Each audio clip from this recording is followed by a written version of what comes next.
I will sing for the rest of my life.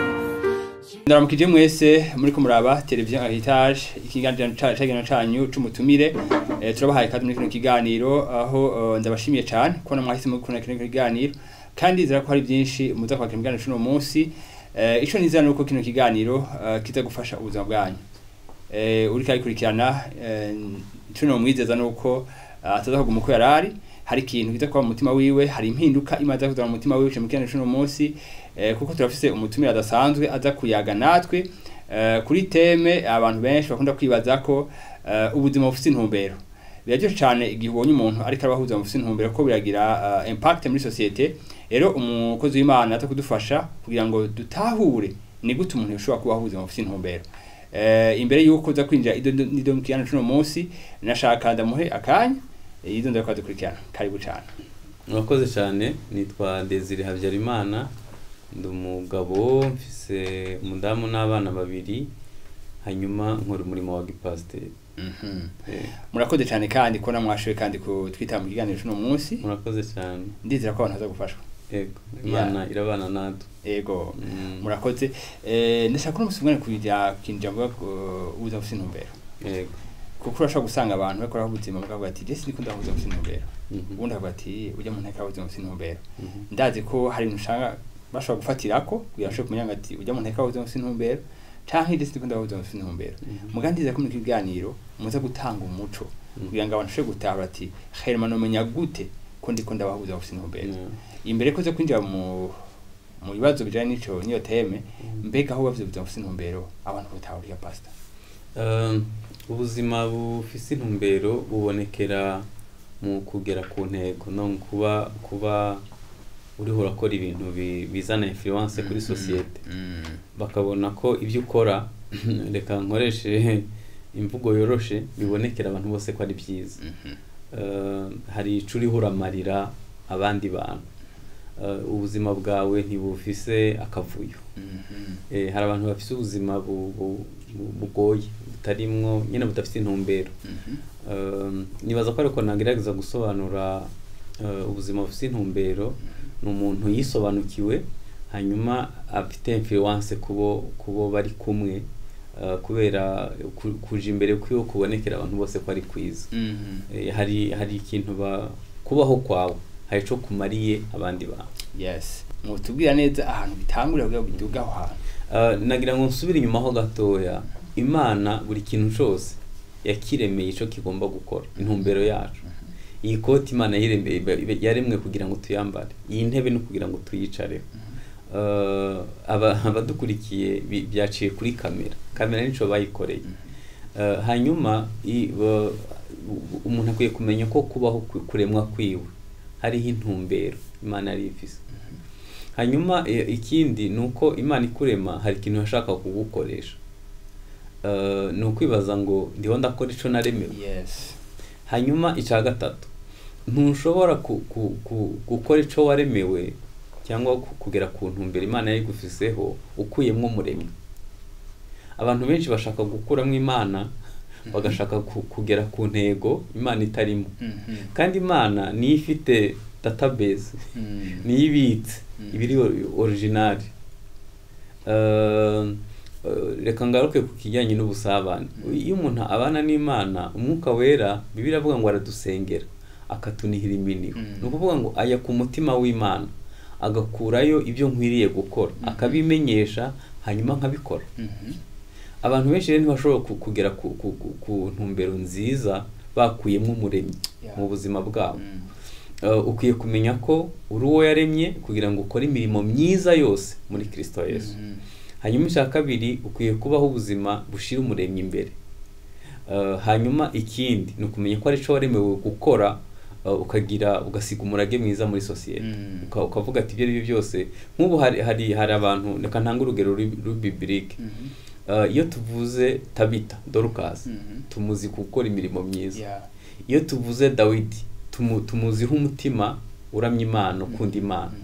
Iyo tuvuze Yosuwa tumuzi nk'umugwanyi kandi atagwana mu nyungu ze ari kugira ngo igihugu kibeho. Hari abantu tuzi bagize influence kuri societe iyo tuvuze Daniel tumuzi nk'umunyamasengesho yasenze kugeza bene wabo batashe bakava mu bunyenye. Iyo tuzi Mose tumuzi nk'umuyobozi mwiza yemeye ikiguzi yirengagije kwikunda, kuko biravuga ngo umunsi yasobanukiwe ko ari umuyuda ari umuheburayo, ngo yabirutishije ubutunzi bwose bwo muri Egiputa n'ubundi bwahishwe, ngo ahitamwo gusuzugurwa n'ingabo z'Imana. Iyo tuvuze Mose abantu benshi ntibumva ico tuvuze. Egiputa y'ico gihe yari empire, bayoboraga ibihugu 120. Icya kabiri, Mose yize amashuri meza yarahari ico gihe. Icya gatatu, bamutegura kuba farawo w'ubutaha.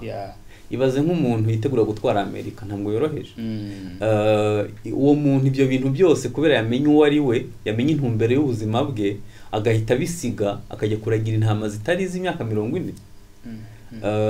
Nuko yamenye ko ico yaremewe, akamenya intumbero yiwe, akamenya ico agomba gukora, hanyuma akibagirwa ibiri inyuma. Niko Paulo yavuze ngo nibagirwa ibiri inyuma ngasingira ibiri imbere. Iyo umaze kumenya intumbero y'ubuzima, ibintu byo kwikunda, urabona hari ibintu bijya bimbabaza. Dufite abantu benshi bize,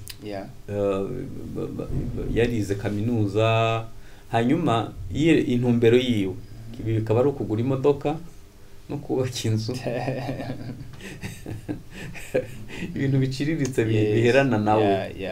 Mu gihe abandi bantu atangira projet y'imyaka 300 akavuga ati nzopfa aho nzoba ngejeje abandi bantu bazakomerezaho kugeza tugeze ku ntumbero y'iki kintu. Dukwiye kurenga kwikunda n'ibitugarukaho twebwe, tukagira intumbero y'ubuzima. Umuntu akavuga ngo societe niki nzobasigira, niki kintu bazonyibukiraho mu buzima bwanyu, ukagira influence mu gace utuyemo. Kubera ko reka ngaruke ku ishengero ni umunyu, ni umuco uvira amahanga, ni itabaza riri ku gitereko caryo, ni umudugudu utabasha gutwikirwa.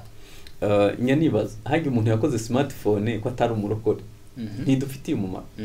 Umuntu yakoze Google nta hantu bigaragara ko yarakije, ariko Google idufitiye umumaro cyane gose. Twebwe abantu dufite bize kaminuza uyu munsi niki bazosigira societe? Niki? Kandi nta na kimwe tubuze. Nta na kimwe tubuze, ahubwo tubuze kumenya intumbero y'ubuzima bwacu. Iyo uzi ico waremewe, ukamenya intumbero y'ubuzima bwawe, ukamenya ico ugomba gukora, uravuga ati ibyo byose ngiye gukora kugeza aho nzo ku mwuka wanjye wa nyuma, nimpfa abandi bantu bazakomerezaho. Hari ikintu kimwe kijya kintangaza, urabona hari abantu bafite imitima yagutse ikwigwamwe abandi, ku buryo ashobora gutangira nk'ikintu akagishira kuri Google ku buntu, twese tukakibenefisi. Sinzi niba umuntu ari umurundi, sindabizi. Hari ukuntu dufata ibintu tukabihisha n'ibintu bisanzwe. Kubera iki? Wavukiye mu rugo bajya bugaye, byakugize ko impact, byakugizeho impact. Hanyuma bakakubwira ati n'abaturanyi bararoga, ntukaye mu baturanyi. Umutima ukagenda wifunga, ntugire umutima ukwiwemwe abandi. Hakugira ngo ukorera abandi, intumbero biba ari ugukorera societe, biba ari ugukorera abandi. Intumbero yawe biba ari ukugeza abandi kure hashoboka. Ibintu byose bigahita bigaruka kuri wowe, ibyo kurya byawe, inzu yawe, amafaranga yawe, abana bawe. Kandi buriya no kwihenda. Iyo ukize ukaba uturanye n'abantu bose bakenye, bose bazuba bansi bawe. Niyo mpamvu ukwiye kugira intumbero yo kuvuga ati ibyo byose nzakonsoma ibyo nkeneye, hanyuma abandi bantu bankikije bashima Imana ku bwanjye. Abandi babera umugisha abantu bawe, mbere umugisha abantu bose, mu buryo ninapfa bazavuga ati uyu muntu yarafise intumbero yo kubaho kwe. Bazobaho baticuza. Hari igihe tujya duherekeza abantu bitavye Imana, abantu bakamuvuga kumvugiza ishari, kibaza Mana ngewe nimpfa nzobona ibintu bingana nk'uko abantu bavuga, kubera iki uwo muntu yarafise intumbero mu kubaho. Mbega wafite ikintu cy'ubusabane, uravuga ko hari ikintu cy'ubusabane n'Imana. Ni bukijya bavuga ngo mu Efeso 4:10 ngo twaremeye muri Kristo Yesu ngo dukore kuba byiza ibyo Imana yateguye cyangwa tubigenderemo. Mbega uwo muntu ataravuka bwa kabiri atendera mu gusabana n'Imana cyo muri Kristo Yesu, nubwo kubaka ibintu kanaka bikomeye, eske yo bayabaye umva ya mpamvu yo kuba kwe ya ntumbero y'ubuzima. Ibyo byaba bigiye mu rundi rwego, kubera ko ibyo dukora hano hari ahantu tuzajya. Navuze ko hari umuremyi, hari ikintu yakuremeye. Hanyuma iyo ukuye mu Imana ushobora gukora ibyiza, ariko utazogororeka, utazohembekwa, kubera ko wabikoze kubera izindi mpamvu. Nibaza ko umuntu w'Imana ashobora guhuza kubaho kwiwe n'ubuzima banamwe n'Imana, ikamuhishurira ibyo agomba gukora, agasiga ibikorwa byiza hano, ariko niyazoje bakazavuga ati wabaye umuntu mwiza wo kwizera, akazoshimirwa niyazoje. Ntibiherera ngaho, ntibiherera hano. Hari uburyo bubiri bwo gukora ibintu. Hari ugukora ibintu kubera ko ari byiza cyangwa se bigufitiye inyungu, cyangwa se ufite umutima wagutse, warezwe, ufise indero nziza, ufise umutima wagutse ukwirwamwo abandi, ariko mu by'ukuri ukagenda ukuramwo Imana. Ni wo mutego abantu benshi bakunda kugwamo, abanyabwenge cyane cyangwa abakire cyane, akagira igihe kumva Imana ntayikeneye. Ico gihe rero umuntu aba arimo gutakaza, ni nkaho wahishurirwa bikeya, hanyuma ugahita utakaza connection ukaba deconnected ku wagutumye, kandi ashaka ko mukomeza kubana ngo guhishurire byinshi, kuko Imana ishobora kubiguhera rimwe, igenda iguha agace gato gato bitewe n'uburyo ubana nayo. Uko ubana nayo cyane ni kugenda uhishurirwa byinshi. Abayahudi hari ikintu kimwe cyantangaje, ubuzima babaho urabona n'abantu bakomeye ku isi, ariko n'uburyo babana n'Imana nabyo biraruta abandi bantu bose ku isi. N'abantu Imana yatoranyije kugira ngo tubarebere. Iyo bigeze ku isabato yabo, nta muntu n'umwe asigara atagiye mu isabato, bose uwo munsi barafunga. Iyo bavuze ngo igihugu kigomba kubahiriza isabato, ubwo uwo mwaka nta muntu n'umwe ajya kurimo, ubutaka bwose bugomba kubahiriza isabato. N'ibyeze ico gihe biborera mu murima bigahinduka ifumbire. Iyo bavuze ngo igihugu cyose kizisonzesha iminsi 3, baba bazi ko ico gihe ari igihe cyo kubana n'Imana, kandi Imana ibaha kugaba amashami, ibaha ubwenge, abana bakuze bose bijamo. Ibyo rero iyo utakaje ubusabane n'umuremyi birakugora kugera ku ntego y'ibintu byinshi. Abo bantu bahisemo kubahuza mu bufise intumbero, kindi baza kwakora intambara nyinshi. Mushaka kutubwira ati mwezi mwizo bahura navyo? Intambara ya mbere iri umuntu ahura nayo mu buzima bufise intumbero, ni intambara y'umuco, kiritire. Kubera ko abantu benshi ntabwo bahisemo kubaho ubuzima bufise intumbero, bahora bagukwega bagusubiza inyuma, bakubwira urashaka kwibonekeza, kubera kudashaka kubaho nk'abandi, ibintu bimeze nka bene gutyo. Buriya iyo umuntu yakuriye nko mu bantu benshi bafite ubuzima bufite intumbero, biragufasha nawe, birakwankuraje. Ariko iyo wakuriye mu bantu bidafite ico bibwiye, bigera igihe bigahinduka. Reka ngo wakarorero, ntureba ko wambaye neza, uri umusirimu, wagutwara ahantu batamesa ishati, nyuma y'imyaka 2 watangira kubona naco bitwaye kuba utameshe. Iyo ubana n'abantu mu muco w'abantu benshi badafise intumbero yo kubaho kwabo, cyangwa se bikunda, bigera igihe bikakubera inzitizi, bisanye kurinda umutima cyane. Bisaba kuba warahishuriwe ico waremewe, kandi wumva ushaka no kugikora. Ishaka kabiri gishobora kuba inzitizi ku bantu bashaka kuba ubuzima bufise intumbero, n'ubumenyi buke, n'ukubura umuntu ugufasha. Buriya ubumenyi, Bibiliya avuga ngo muzomenya ukuri, kandi ukuri kuzobaha kwidegemvya. Iyo umuntu amenya ukuri bimufasha. Yesu yaciye umugani w'umuntu ngo yarimo kugenda mu itongo ritari ryiwe, ngo ahitabona zahabu, umunezero umutera kugurisha ibyo afise byose, ngo arangije aragura aho hantu. Ntekeza ko yahuye n'abantu bamubwiye ati uragurisha, wabaye iki? Ariko mu gihe gitoya, kuko yari yahishuriwe ikintu abandi batamenye, yari boss. Iyo utabonye umuntu akurongora ngo agufashe kugera ku ntego, urabona Imana ntiyigeze ituma umuntu. Nyuma ya Mose hari Yosuwa, nyuma ya Eliya hari Elisa, nyuma ya Yesu hari intumwa, nyuma ya Paulo hari Timoteyo. Imana ishobora gutuma umuntu umwe. Imana iguhuza n'umuntu azagufasha kugera ku ntumbero y'ubuzima. Muri bya bibazo duhura nabyo, hari igihe umuntu yumva yihagije wenyene. Ibyo rero bituma adashobora kugera kure hashoboka. iyo ni inzitizi yindi. Hanyuma indi nzitizi isa nkaho ikomeye mu kugera ku ntumbero ni ugutakaza ubusabane n'umuremyi wawe. Urabona uko ibintu bigenda biba byinshi niko Imana tugenda tuyiburira akanya. Cyo kirakomeye cyane gose. Ikazagera igihe Imana tukajya tuyibuka rimwe na rimwe iminota mikeya ku cyumweru. Nabwo abantu benshi basigaye bakunda siporo no gusenga bisigaye bitari cyane. Ariko nagira ngo mbwire abadukurikiye dukwiye guhindura uburyo bwo kubaho. Niba uvuye muri quartier runaka ugiye mu mujyi ku kazi muri ville bigufata iminota 20 yikoreshe mu gusenga. Ugenda urasenga mu modoka, ugenda urasenga, ugenda amaguru, ugenda urasenga. Gabanya umwanya uba kuri social media. Ugerageze gukoresha umwanya ukoresha kuri WhatsApp, ureba udustati, ukoreshe mu kwita ku muryango wawe. Hanyuma ukoreshe mu gusabana n'Imana, ukoreshe mu gutegura umunsi wawe w'ejo. Ni naco nangiye gukurikizaho kubaho udafite agenda. Yego. Urabona abantu bakoze agenda, bakoze umwaka, amezi 6, amezi 3, ukwezi, indwi, hanyuma umunsi bagahita bawugabanya mu masaha. Niba udashobora kubona ico wandika kuri buri saha ico wakoze, urimo gutakaza intumbero. Ukwiye kumenya gukoresha umwanya. Nkubwira akantu gakomeye, umuntu yica isaha n'umuntu yamwica. Gute? Reka ngo akarorero bakubwiye ati genda kuburira umuntu yenda mu isaha imwe arapfa, hanyuma ugahita ubanza kwisiga no koga, wasanga kiriho kabaye ese ni wabigizemo uruhare. Nagira ngo mbwira abadukurikiye hari ibintu bipfa ntibigaruke. Hari ibintu wagomba gukora mu ntumbero y'ubuzima. Iyo wishigiye ukuntu ukoresha igihe biragoye ko uzobigarura kuko umwanya ntuhagara. Kandi n'igihe cyo kubaho kwawe naco kigomba kuba naco ntigihagarara.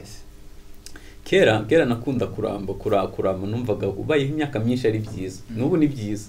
Ariko nyuma naje gusobanukirwa ko wapfa kuri mike, wapfa kuri myinshi, upfa kuba warakoze ibiri mu ntumbero yawe. Yesu yapfuye kuri 33 apfa avuze ngo ibyo gucungura abantu byose ndabirangije. Ararangije igikorwa.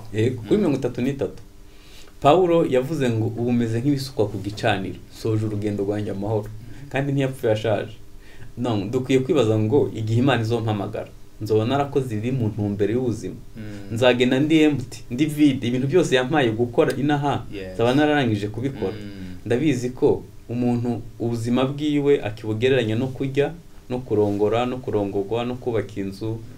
Umva uwo muntu ashobora gusaza atamenye nico bamutumye gukora. Na Paulo nakatamugore yarafise. No, atamenye ibiri mu ntumbero y'ubuzima bwiwe. Impamba y'urugendo ntibibagize intego y'urugendo.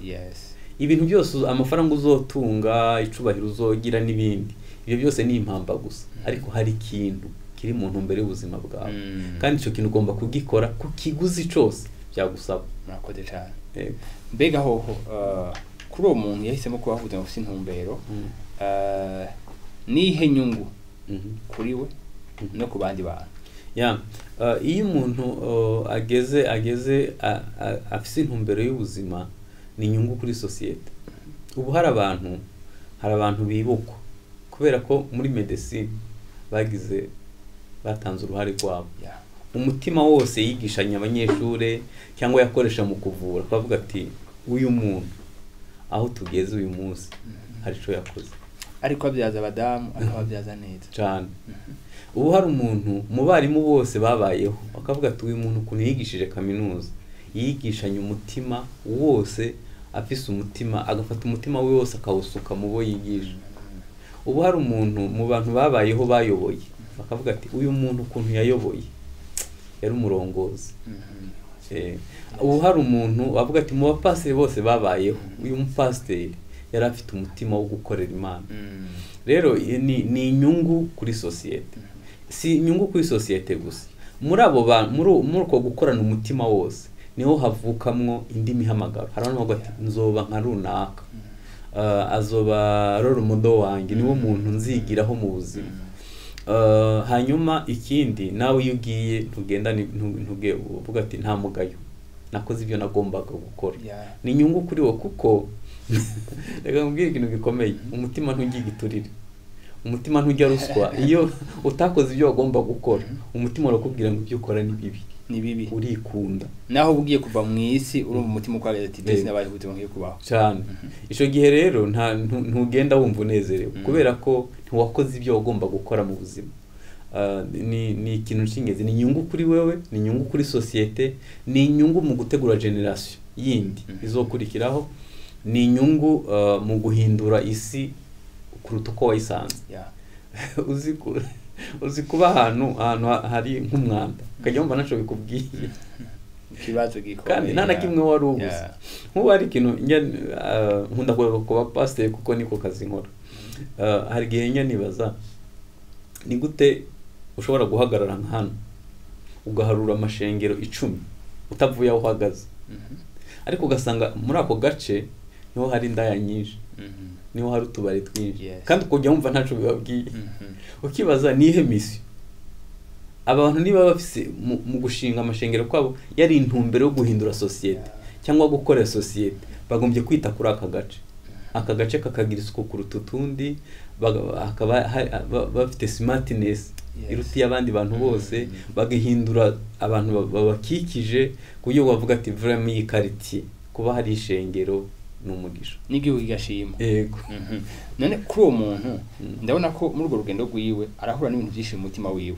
nibihe bintu yoshaka ku mutima wiwe cyane kandi ibihe bindi ku ruhande rumwe ku rundi ruhande ibihe bintu yo kwirinda ku icyo yoshiraho umutima cyambere no gusabana n'uwamutumye no kubaka ubusabane n'uwamutumye kugira aronke atarabwira bishasha yego cyo nico yoshiraho umutima hanyuma ikindi no kwiyungura ubumenyi iyo bavuze ubumenyi rero ni ukureba abandi bantu bakora bisa n'ibyo ukora kandi babikora neza kukurusha ukavuga ati niki nabigiraho ikindi no guhitamo inshuti uzikorega umuntu abona n'abantu ataco mu mari nta na kimwe bazogufasha mu buzima wogira nkeya ariko byibuze zigufasha kugera ku ntumbero y'ubuzima hanyuma indi ntumbero ikindi kintu washiraho umutima no guhinduka wowe ubwawe ntushobora kugeza abantu aho utageze mu gifaransa bavuga ngo tel pasteur tel église uko pasteur ameze n'inshingano niko rizomera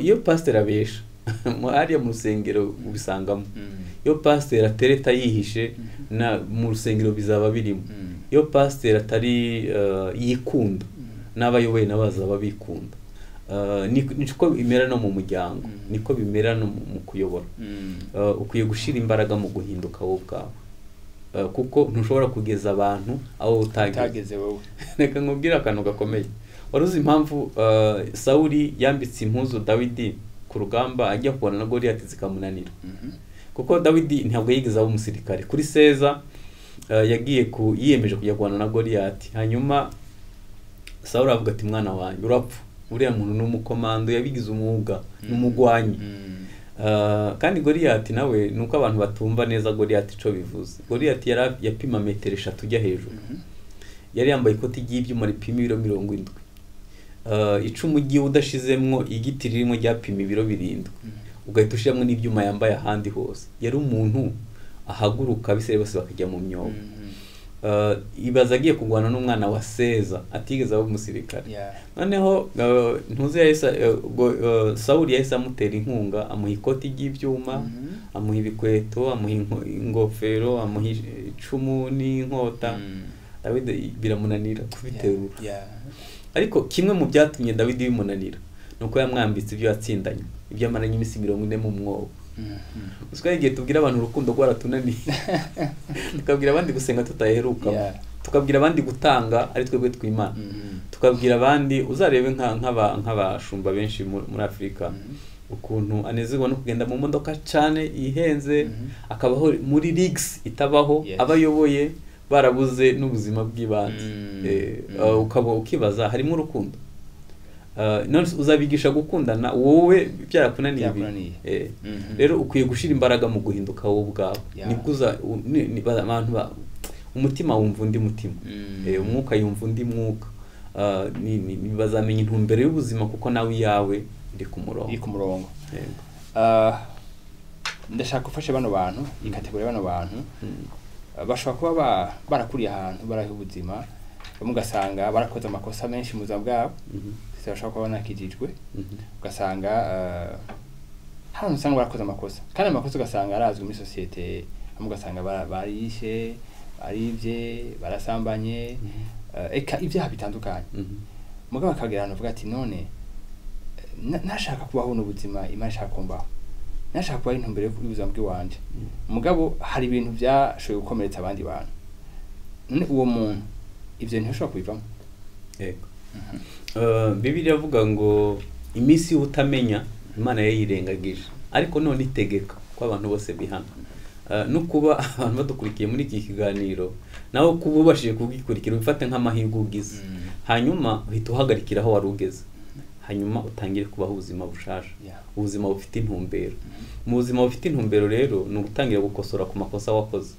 ukavuga ati ibyo byose reka mbivuge mu magambo yoroheje bitangirira mu kwihana hanyuma nyuma yo kwihana no gutangira kwiyunga n'Imana ukiyunga nawe ubwawe ukiyunga n'abagukikije hanyuma nyuma yaho no gutangira kwibaza ngo niki nakora kiri mu ntumbero y'ubuzima kuko buri wese aba afite icakunda gihuye n'umuhamagaro we n'impano ye yakora kugira ngo byibuze akore asiga kosoye bikeya mu byo nubwo bitakosoka byose ariko byibuze usiga ukosoye bikeya mu byo mu gihe usigaje kubaho yego niko mu byashuye havuga ngo ugire ube maso usigaje uramira ibisigaye bigiye gupfa hari ibyapfuye byabanje ibyo turabyirengagize ariko kuva wihanye utangire kubaho ubuzima ufite intumbero uwo muntu hasuye kwiyagiriza kandi yego nyuma yo kwihana nta rundi rubanza ruba ruhari kandi rero gushira amaso cyane ku bandi bantu cyo bovuga bwo gusa ko Imana iramuhamagarira Imana ikomeza imitima y'abantu murakoze cyane murongozi murakoze ku majambo heje gushikiriza muri kino kiganiro no kuri mwabire mugisha abantu benshi cyane gose mugabo sindi ko arakanwa mwisigaje gatoyi ha muri turangiza ikiganiro mu gusoza nagira ngo mbwira abadukurikiye bose ko buri wese Imana yamuremeye ishagomba gukora cyangwa se ikiba gisigayeho no kubaho ubuzima bufite intumbero hanyuma abagerageza gukura nk'umuremyi ntibashobora kubaho ubuzima bufite intumbero Imana ikwiye kuba iya mbere muri buri kimwe cyose dukora hanyuma ikindi ni ugukomeza kwibaza ngo niki nakora kugira ngo ngere ku ntumbero y'ubuzima bwanjye kugira ngo nimva mu isi nzagende mvuga ngo nakoze ibyo nagombaga gukora Imana ibaho umugisha murakoze cyane turashimiye cyane ku mwanya wanyu mwaduhaye muri kino kiganiro ku majambo ari mu bwenge bw'Imana maje gushikiriza n'ubuntu bw'Imana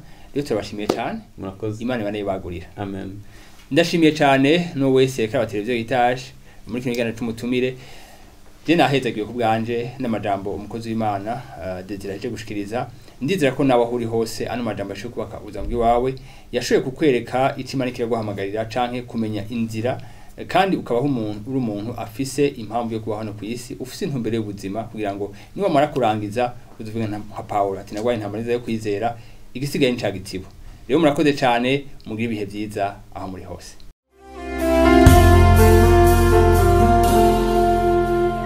God gave me a song I will sing for the rest of my life.